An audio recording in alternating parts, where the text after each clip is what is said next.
Welcome to 340B Insight from 340B Health. Hello from Washington, D.C., and welcome back to 340B Insight, the podcast about the 340B drug pricing program. I'm David Glendenning with 340B Health. This episode is sponsored by Omnicell 340B. Leveraging the highest claims qualification standard in the industry, Omnicell 340B helps covered entities capture eligible mixed-use, specialty, mail order, and contract pharmacy savings from even the most complex workflows.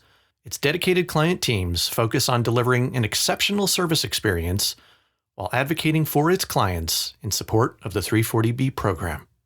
Our guest today is Bryan Jackson, Chief Administrative Officer at Jefferson Regional Medical Center in Pine Bluff, Arkansas. As many 340B hospitals prepared to meet virtually with their members of Congress later this week, we spoke with Bryan about his experiences and advice on advocating for 340B to policymakers and their staff.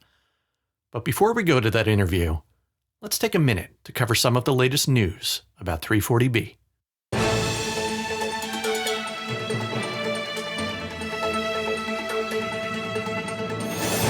June was an exceptionally busy month for 340B-related developments. Since we had our president and CEO, Maureen Testoni, on the show last episode to discuss the 340B contract pharmacy dispute, a seventh drug company has announced that it will stop offering discounted pricing through contract pharmacy arrangements. That company is Boehringer Ingelheim, which sent a notice to covered entities that it will cut off this pricing starting August 1st. This announcement from a major global drug company is significant because it is the first time a drug maker has taken this step after the Department of Health and Human Services sent enforcement letters in May stating that this type of action violates the law. 5 drug companies continue to fight those enforcement actions in federal courts. In the Eli Lilly lawsuit, government attorneys recently filed a brief citing a patient care story that will be familiar to listeners of this podcast. The filing references Unity Point Health Methodist in Peoria, Illinois, which had to switch many of its diabetic patients to lower quality insulin treatments after it lost access to discounted pricing through its on-campus contract pharmacy. HHS notes that this example highlights the great harm to patients that these drug companies are causing through their pricing behavior. If you missed our discussion about this with Unity Point nurse practitioner Ann Webster, please be sure to listen to episode 27 to hear her compelling story. And 340B will be on the docket in the highest court in the land sometime after the start of October. The U.S. Supreme Court has agreed to take up a lawsuit filed by 3 national associations and 3 individual 340B hospitals over Medicare payment cuts to many 340B hospitals that have been in place since 2018. The case involves whether HHS has the authority to reduce pay rates for 340B hospitals while continuing to pay full rates to non-340B hospitals. A decision on that matter could come out sometime in 2022. For more information about all these developments, check out the show notes for this episode.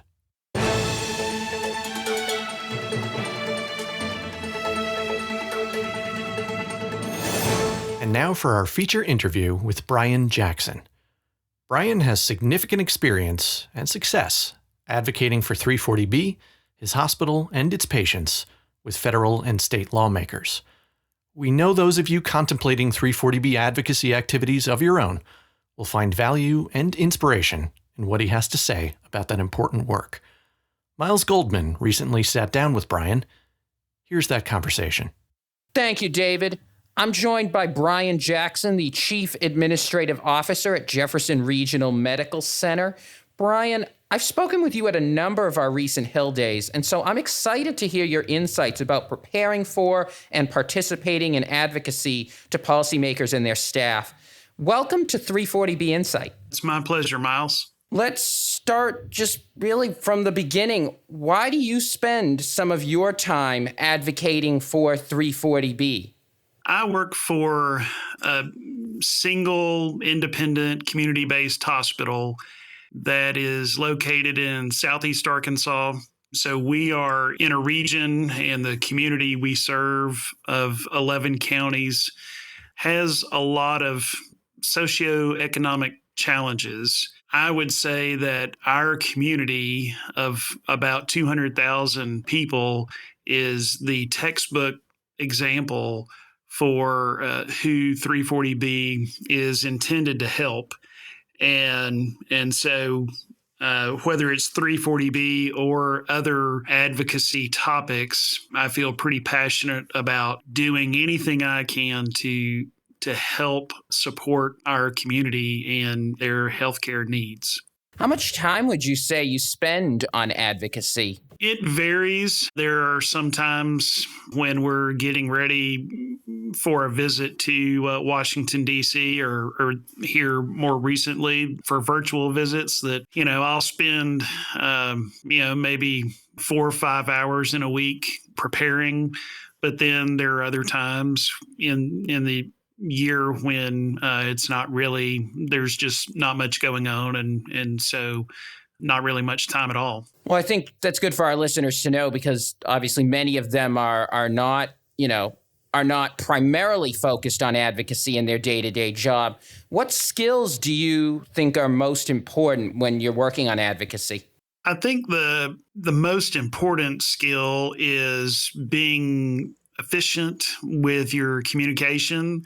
A lot of people would refer to it as having that good elevator speech. Our congressional elected officials are very busy, a lot of meetings, a lot of committee sessions, and oftentimes you're catching them between a couple of meetings. And while you may be booked for 30 minutes, you may only get 10 or 15.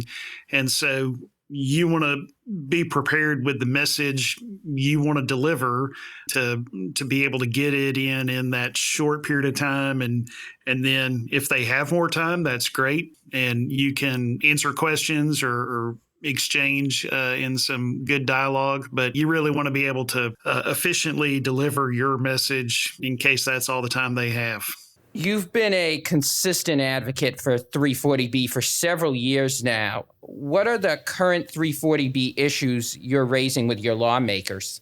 We recently brought to their attention the concern that the pandemic could create a situation for some hospitals that, due to shifts in payer mix, it may result in a hospital seeing their DSH percentage drop below the threshold. And because of a pandemic, they may lose their 340B status. And so we've been talking with our delegation about a bill to address that specific concern. Beyond that, we've been talking to them about the actions over the last year or so of a number of the pharmaceutical manufacturers, specifically targeted at contract pharmacies, and trying to limit our ability to use contract pharmacies in our delivery of 340B drugs. One of the reasons I'm excited to have you on is we've been hearing a lot of great news out of Arkansas in recent months. What are some of the accomplishments you'd point to for you and your fellow Arkansas advocates? I would say we're pleased with the support that we are getting from all of our delegation, both of our senators and all 4 of our congressmen. They have all gotten behind the DSH bill that I mentioned a little earlier. And in particular, Senator Bozeman has been a champion of 340B over the last several years. At the state level, we're very pleased with our state legislature. Just recently, they passed a law, and the governor has signed the law that makes the particular activity that the pharmaceutical manufacturers have engaged in illegal. And so we appreciate the support at the state level, and we'll be seeing where we go with that new law. but it also indicates that our state legislature recognizes the positive impact that the 340B program has on our entire state. And that law you're referring to in Arkansas, that's referring to contract pharmacies, right?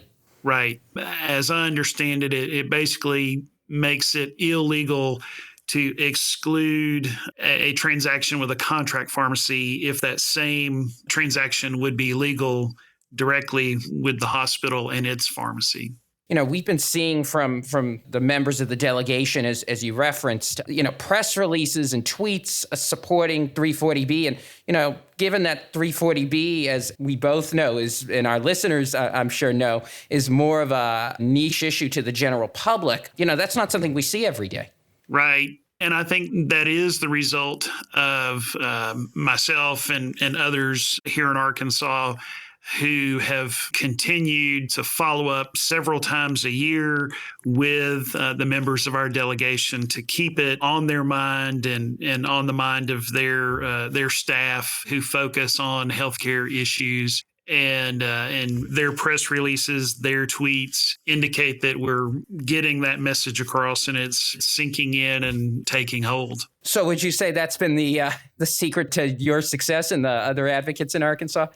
I think part of the secret to our success is just that repeated contact and the relationships that you start to build over a period of time, in particular at the staff level, because that is who you're frequently talking with much more often than the senator or the congressman. And when they know you and you know them, they're aware generally of the types of issues that you're going to be bringing forth to them. It's very helpful. It makes the conversation move along easier. And it's just building some relationships, like, for example, in Congressman Crawford's office, who represents the 1st District in Arkansas, his healthcare assistant, she's been in that role for a number of years now. I've talked with her a number of times, but we discovered pretty early on that we graduated from the same college.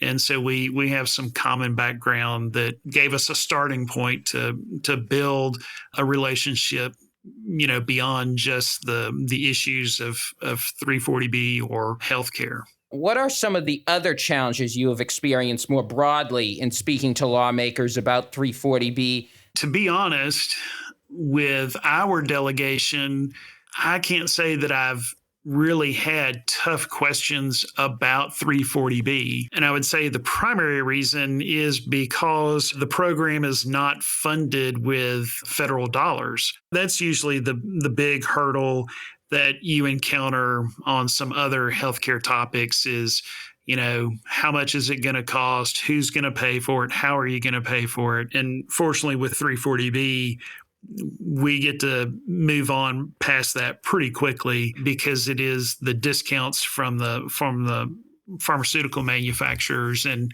in the grand scheme of their financial picture, it's a pretty small amount of money to them. How does understanding the perspective of the policymakers you're meeting with could help navigate some more maybe trickier questions or conversations? Well, I would say this is probably true of pretty much all members of Congress and senators, is they are interested in helping their constituents. And anytime they can do something that they can report back as a positive for folks who elected them, that's a win for them. And that's exactly what the 340B program is all about. Like I said, we're in a part of Arkansas that is very challenged economically.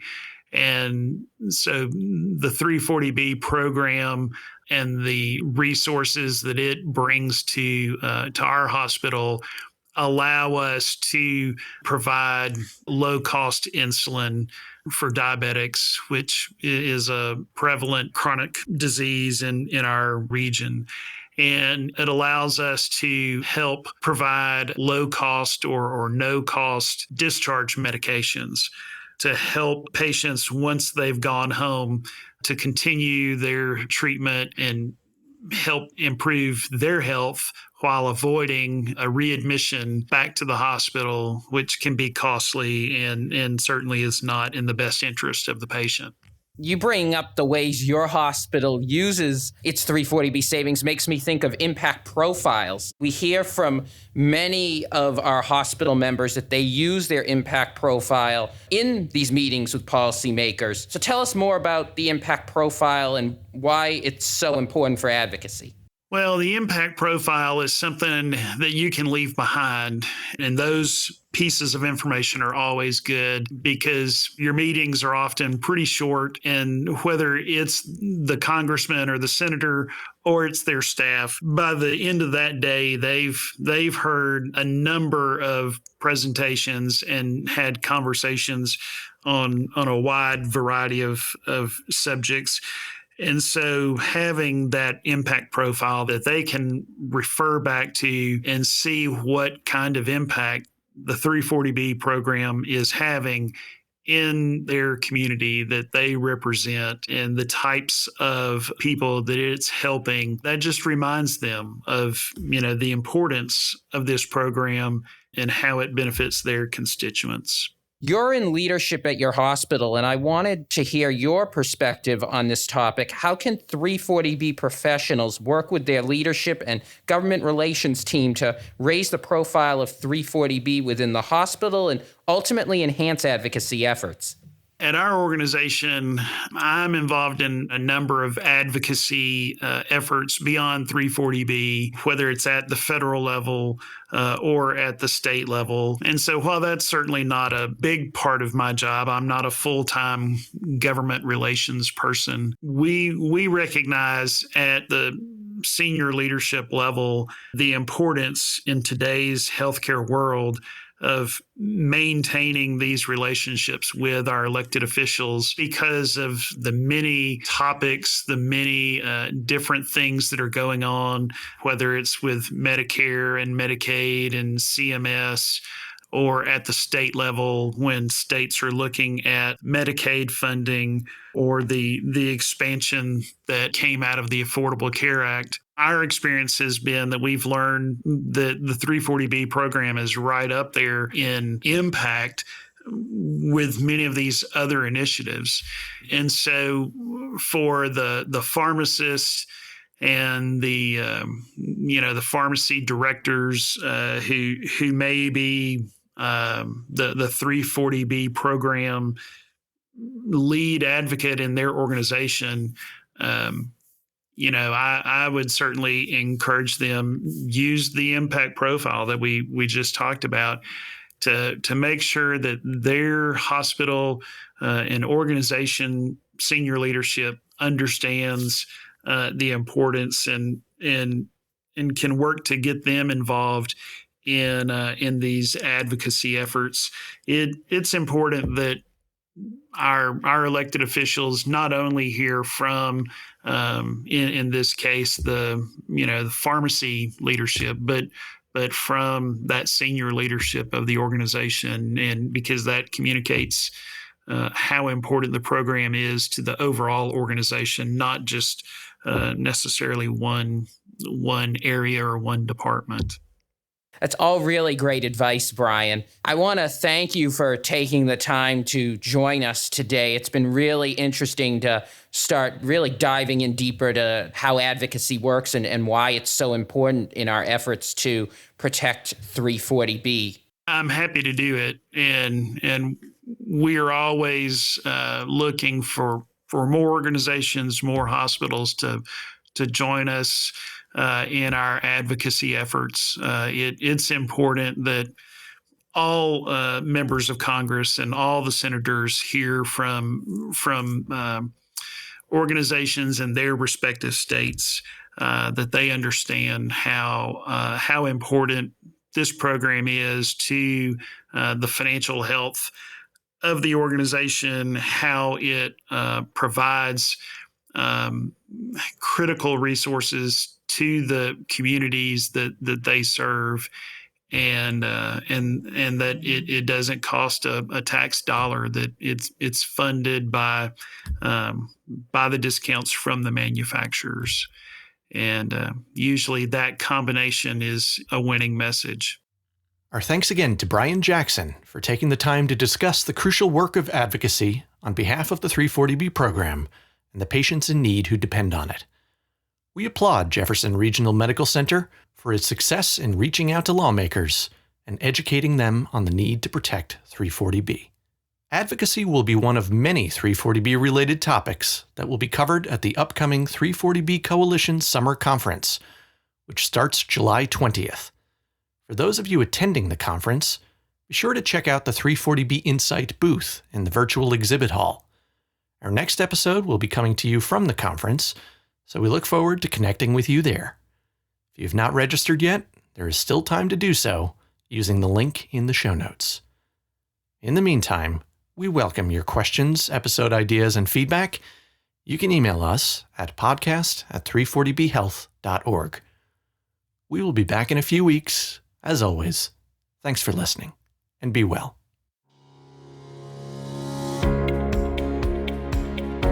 Thanks for listening to 340B Insight. Subscribe and rate us on Apple Podcasts, Google Play, Spotify, or wherever you listen to podcasts.